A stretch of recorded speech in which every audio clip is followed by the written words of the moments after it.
Are you struggling with your skin prep before makeup? Hey, Dr. Wilkim, dermatology resident here. Come follow along as I show you one of my foolproof skin prep methods for someone who has normal to oily skin. What I typically go in with almost always these days for my makeup application is this COSRX 6 Peptide Skin Booster. It has wonderful peptides in here, but it just seems to really prime and prep my skin for a beautiful makeup application on top. I even use this at nighttime as part of my night skincare routine. It's just so easy to use, has great nourishing ingredients, and works well for my skin and underneath my makeup. This is the texture. It's pretty watery, so it's great as that first step. My second step that I've been going in a lot these days is this Madagascar Centella Ampoule.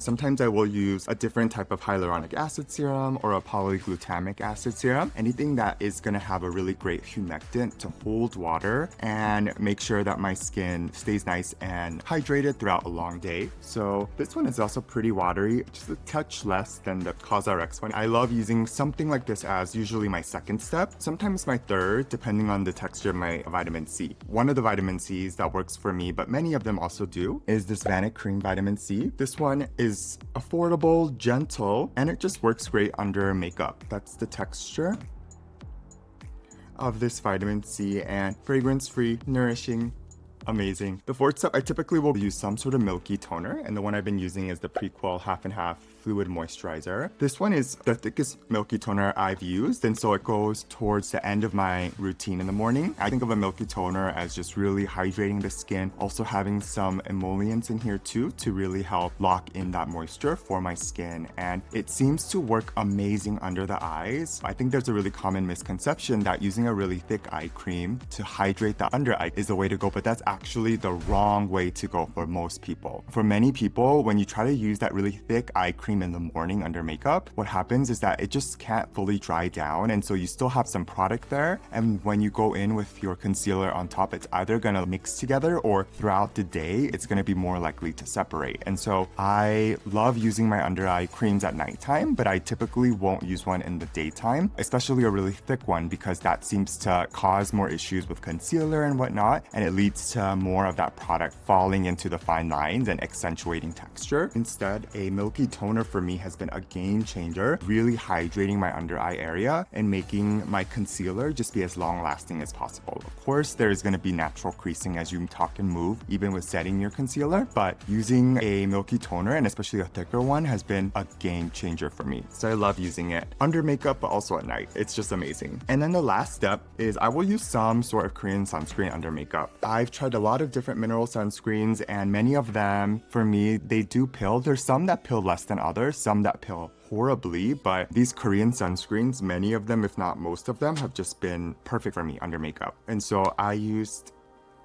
sometimes something like this, the Dr. Althea Aqua Glowing Sunscreen, SPF 50 plus and PA 4 pluses. And these Korean sunscreens with their newer generation UV filters, which aren't approved by the FDA yet, have just been really great under makeup. They feel great, and they also don't cause, for the most part, my makeup to separate. That's just an example of one of my morning skincare routines. At this point, I've been doing skincare since my teenage years and really gotten into skincare in my 20s. And now that I've come to the tail end of my dermatology residency, I've tried so many different skincare products out, so many different skincare routines. So I really do try to listen to my skin and try to pay attention. Is my skin more oily today? Is it a little bit more dry, irritated, sensitive? And I'll change up the products and maybe add in more or even go less depending on the needs of my skin. But this was just one example of a morning skincare routine that seems to work really well under makeup for me. So if you like this video, give it a like, subscribe, and leave a comment down below what you thought. And until next time, I hope you all have a wonderful week. Bye!